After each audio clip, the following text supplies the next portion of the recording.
사랑합니다.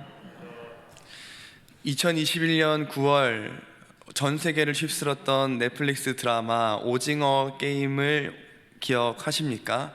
당시엔 굉장히 호황이어서 한국 사람뿐만 아니라 모든 세계의 사람들, 심지어 넷플릭스를 대표하는 대표도 그 오징어 게임에 대해서 극찬했었던 그런 드라마였습니다. 6가지의 생존 게임을 하는 드라마였습니다. 5번째 게임인 징검다리 게임을 할 때에 순서를 정하는 그런 모습들이 있었습니다. 앞서 살아남은 참가자들이 이제 1번부터 16번까지 순서를 뽑게 하는데 사람들은 망설이다가 먼저 가운데 번호를 먼저 이제 뽑게 됩니다. 그리고 처음과 마지막 남은 그 숫자만 남게 되고 결국 주인공은 마지막 번호를 뽑게 되죠. 이 모습은 가운데 숫자가 보다 안전하게 느껴지는 그런 모습들을 나타내고 있습니다. 이처럼 우리는 안전한 자리에 있기를 원합니다. 어디를 가든 무엇을 하든 뭔가 도전적이보다 위험하기보다는 안전한 자리를 선호하죠. 그렇다면 가장 안전한 자리는 어디일까요? 바로 하나님의 안전일 것입니다. 그래서 오늘 말씀 제목이 안전한 안전인 것입니다.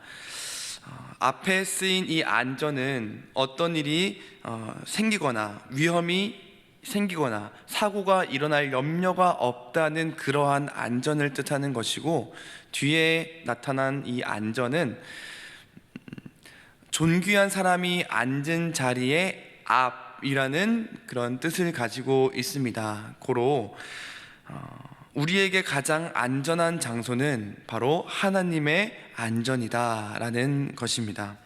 오늘 우리가 살펴본 말씀에는 이 안전함이 사라지고 큰 재앙이 일어난 모습들을 살펴볼 수 있습니다.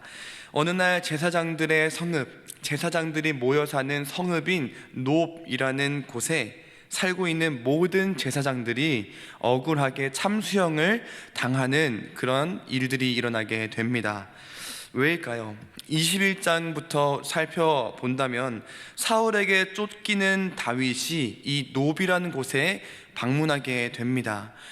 그곳에 제사장으로 있었던 아히멜렉을 만나게 되죠. 이 아히멜렉에게 다윗은 사울의 임무를 비밀스럽게 수행하고 있다고 하면서 거짓말을 하게 됩니다. 그래서 자신이 지금 돈도 없고 먹을 것도 없고 칼도 없으니 그것을 좀 내어달라라고 합니다. 다윗의 명성을 알고 있고 또 왕의 사위였고 그리고 왕의 호위 장관이었던 이 다윗이 와서 이제 그런 요청을 하니 당연히 이 아히멜렉은 이제 사울에게 대하는 것과 같이 똑같이 극진히 영접을 하고 그에게 떡과 그리고 물과 그리고 칼을 내어줍니다. 다윗을 쫓고 있었던 사울이 이 소식을 듣고 이제 놉에 있었던 이 아히멜렉과 모든 제사장들을 불러 모읍니다. 아히멜렉아, 왜 너희가 이 이새의 아들 다윗과 공모하여서 반역을 꾀하였느냐? 그러자 아히멜렉은 난색을 표하게 되죠. 나는 몰랐습니다. 나는 그런 것이 아닙니다. 다윗은 당신의 사위이고 이스라엘의 장수이지 않습니까? 내가 어찌 그와 공모하여서 반역을 꾀하였겠습니까? 내게 죄를 묻지 말아 주십시오 라고 사울에게 이제 반론을 펼치죠. 그러자 사울은 이것을 듣지 않고 아히멜렉아, 너와 너의 집은 모두 다 죽을 것이다 라고 말하며 좌우의 호위병들에게 이제 명령을 합니다. 저 여호와의 제사장들을 죽여라 라고 명령을 하죠. 이것은 굉장히 심각한 상황입니다. 그저 반역을 정리하는 왕으로서의 모습이 아니라, 거기서 그치는 것이 아니라 여호와의 제사장들을 죽인 이 사울의 모습은 다윗을 향한 증오와 자신이 있는 이 왕위의 자리를 지키기 위한 그의 욕심이 하나님에게까지 번지게 된 것입니다. 사울의 명령은 너무나 잔인무도하고 신성모독의 행위였던 것입니다. 이 다윗의 명성을, 다윗을 잘 따랐던 이 신하들, 그리고 하나님의 두려움을 알았던 이 신하들은 사울의 명령에도 불구하고 그 명령을 듣기 싫어하고 거부합니다. 그러자 결국 이방인 에돔 사람 도액이 이 사울의 명령을 받고 여호와의 제사장들을 죽입니다. 18절엔 이렇게 표현합니다. 그날에 세마포 에봇 입은 자 85명을 죽였다. 세마포 에봇 입은 자 누구입니까? 제사장들입니다. 하나님께서 선택하신 하나님과의 유일한 소통 창구인, 하나님의 말씀을 대언한 이스라엘 백성의 죄를 하나님 앞에 고하는 그 세마포 에봇 입은 자 85명을 죽이게 되는 거죠. 그뿐만 아니라 제사장들의 성읍인 이 노베에 살고 있는 모든 남녀들과 그리고 아이들과 심지어는 젖 먹는 자까지, 그리고 거기서 그치는 것이 아니라 그들이 가지고 있었던 소와 양과 나귀까지 다 쳐서 멸하여 버렸습니다. 이것은 하나님께서 이스라엘 백성들에게, 이 가나안 땅을 정복 전쟁에 내보내는 이스라엘 백성들에게 했었던 명령과 닮아 있습니다. 이스라엘 백성들이 가나안 땅에 들어갈 때 너희는 들어가서 그 모든 이방인들을 다 쳐서 멸하라 라는 이 진멸의 명령을 이 이방인 에돔 사람 도액이 지금 하나님의 제사장들을 그렇게 죽이고 있는 것입니다. 그러나 그 당시에도 그 가나안 땅을 정복하는 그 이스라엘 백성들에게 주었던 그 명령을 완수하지 못했습니다. 그 당시에도 완수하지 못했던 것을 하나님께 기름 부은 자 사울의 명령을 통하여서 이방 사람 도액이 하나님의 제사장들을 죽이게 되는, 싹 다 진멸하게 되는 정말 아이러니하고 너무나 안타까운 상황이라는 것입니다. 그 중에 아히멜렉 아들 중 하나인 아비아달은 가까스로 그 재앙을 피하여서 다윗에게 도망가게 됩니다. 그래서 그곳에서 있었던 모든 일들을 다윗에게 알리게 되죠. 그 일들을 들은 다윗은 자신의 가슴을 치며 탄식하며 내 아버지 집에 있는 모든 사람이 죽은 것이 바로 나 때문이다, 나의 탓이다 라고 탄식하며 혹여나 자신밖에 살아남지 못한 것에 대한 죄책감이 있을까 하여 그를 위로하고 그에게 소망을 줍니다. 그리고 이어지는 다윗의 한마디, 23절 마지막 절 23절을 한번 보겠습니다. 두려워하지 말고 내게 있으라. 내 생명을 찾는 자가 내 생명도 찾는 자니 내가 나와 함께 있으면 안전하리라. 이것만 보면 굉장히 든든해 보입니다. 굉장히 멋있어 보이죠.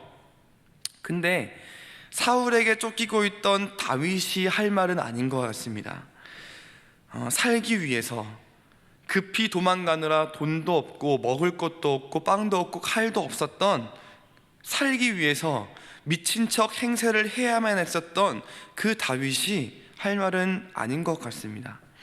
그러나 다윗이 비록 이렇게 비루한 방법으로, 비참해 보이는 방법으로 삶을 이어나가고 있었지만 다윗이 아비아들에게 이 안전을 약속할 수 있었던 것은 그가 하나님의 안전에 있었기 때문입니다.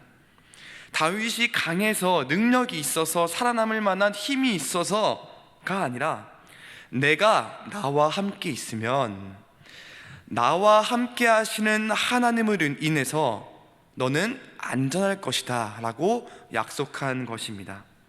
나와 함께 하시는 하나님으로 인해서 나와 함께 하시는 하나님이 너를 지켜주실 것이다 라는 거예요.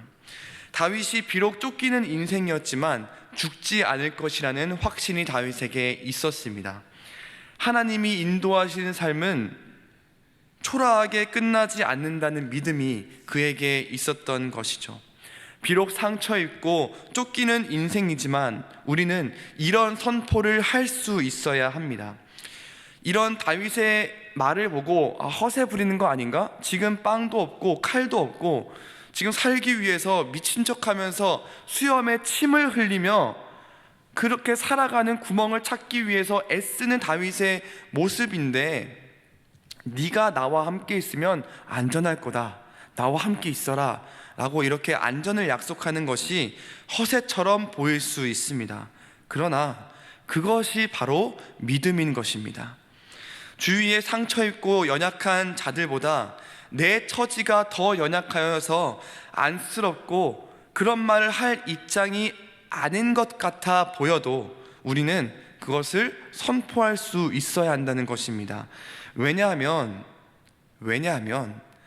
내가 그들보다 나은 삶이기 때문이 아니라, 그들보다 더 나은 삶이라 그들에게 이런 말을 할 수 있는 것이 아니라, 나와 함께 하시는 하나님께서 우리의 삶을 포기하지 않으시기에, 하나님과 함께 사는 나와 함께 한다면 승리할 수 있을 것이다 라는 이런 믿음의 배포를 가지고 믿음의 배짱을 부릴 수 있어야 합니다. 그럼에도 불구하고 믿음의 배짱을 부리는 것은 하나님의 안전이 가장 안전한 자리이기 때문입니다. 말씀을 맺겠습니다. 여러분의 자리는 어떠한 자리입니까? 여러분의 입술은 어떠한 입술입니까? 사울처럼 자발적으로 자신들을 돕는 신하가 없어서 그들을 협박하고 윽박지르는 그런 입술입니까? 아니면 다윗처럼 상처 입고 연약한 자들을 위로하고 하나님이 보호하신다는 소망을 선포하는 그런 입술입니까? 오늘 하루 우리의 삶이 연약하여 여전히 연약하지만 믿음의 배짱을 부리는 우리를 통하여 하나님께서 일하시고 연약한 자들에게 위로와 소망을 전할 수 있는 오늘 하루가 되시기를 예수님의 이름으로 축복합니다.